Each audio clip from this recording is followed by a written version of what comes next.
get some consideration. There's different ways people look at that sometimes. Who's the most valuable to your team if you take that player off the team? Or they, I think we have a lot of good players here rely on the group to perform, but he's certainly done his part and more.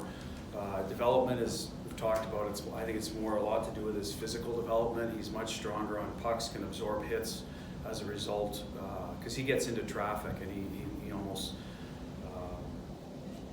initiates contact with people. Now he's able to get through that a lot easier than maybe 2-3 years ago. He's just stronger on the puck, and obviously his shots come along with that. So confidence in the league, chemistry with his line, I'm sure contributes to a lot of that too. But specifically on the power play, they have a good idea where everybody is, and I think that's grown over time, and it's allowed them to up the goal totals for sure. How far has he come along with this play away from the puck since even when you coached him down at Providence? Well, that's the other side of it. I don't know, a lot of these young guys come in that are drafted to score, they're skill guys, they don't value that part of it, right? Because they figure what happens a lot at the lower levels, well, I'll just go out and score the next shift or get an opportunity, so that those are just lessen as you get into pro hockey. There's better defenders, so you give up a goal when you're not taking care of your responsibility. It's a lot tougher to get it back. So that's typically the message early on, and then it's just repetition, buy-in, video, encouragement from his line mates here. I know Bergie's worked hard with him and Marshy, and then eventually it's up to the player. You can say what you want, but he has value in it or he doesn't, and I think Pasta does. He's willing to block shots. I don't believe he'd be our leader in block shots, but when it's crunch time, he'll put his body in front of it. He's been good in video this year, coming back to the slot. He's had his moments where he's turned out of there instead of stopping, just like everyone else. So we work on it, but I think that's been an excellent improvement in his game. Otherwise, he wouldn't be able to play those against top lines and then the last minute. So good for him. That ability he has to score the game's first goal, how important is that particular trait to kind of set the table for you guys?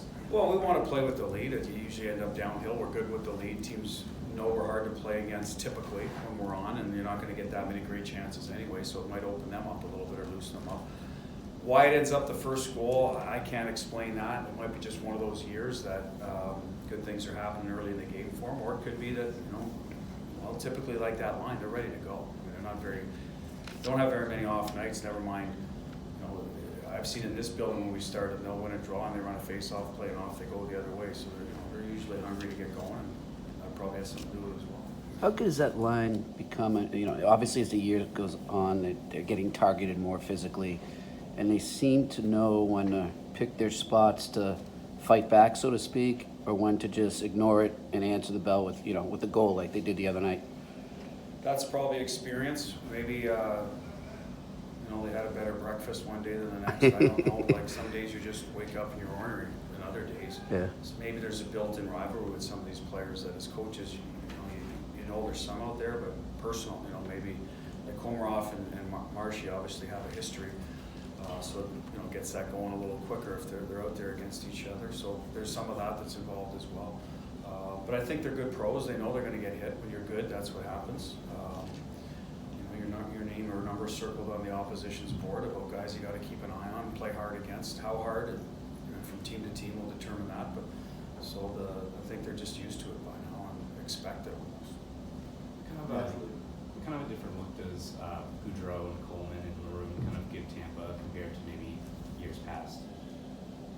Well, Goudreau's a big body. Obviously, Maroon is as well. Maybe they had more speed at the bottom. I think that's where Yanni Gord started, kind of down there, and he's a different player, good player, more offensive line, very hard on the puck. So I think that's what they want eventually anyway, whether it's a 6'2" or 30 pounds heavier. They want guys that are competitive on the puck, and they do push the pace, and they have their speed. The new his name's 67 Stevens. That guy can really motor too. Joseph comes in there and can really skate. So they certainly organizationally, I think they don't want to get away from that. They've added a couple of bigger pieces.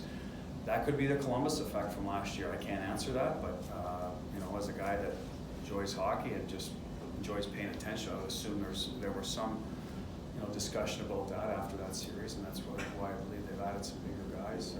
Washington's a big team. They probably feel whether they consider us big or not. I think we are, so they probably look at it. These are some teams we might bump up against. So I just believe that's what they did to address it. Did you see a little more out of Kasha on Saturday? Felt like maybe. Yeah, he was on the puck a little more around it.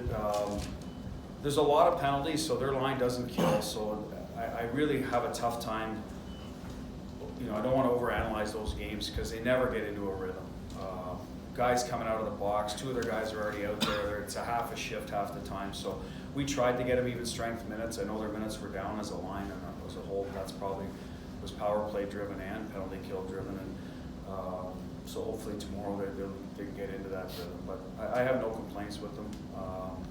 I think they're going to be a good line. It's just going to take a little time for them to figure out. Well, maybe Crutch a little more time to figure out how to best use him because he's the new guy, I guess. Two more rest of the season, and given that you're playing Tampa twice in the same week, do you allow yourself to look at this as like, you know, hey, we can really put our foot down? No, I look at it more as we haven't seen him in a long time, and you know, Tampa's been a really strong team since I've been here. So for us, it's measuring stick maybe, or okay, here's the one of the best teams in our division. I put us in that category as well. Let's see what they got.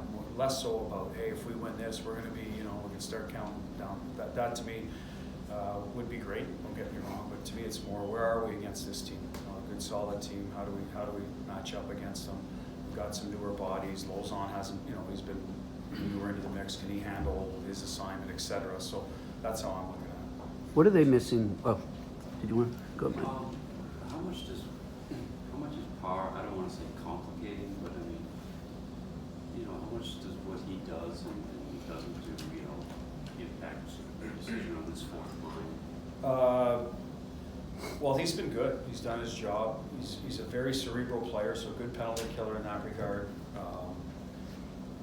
Good defensive forward, has a good stick, willing to get in the shooting lane, all the things you want out of a guy that's going to be a checking type forward. Still can make some plays.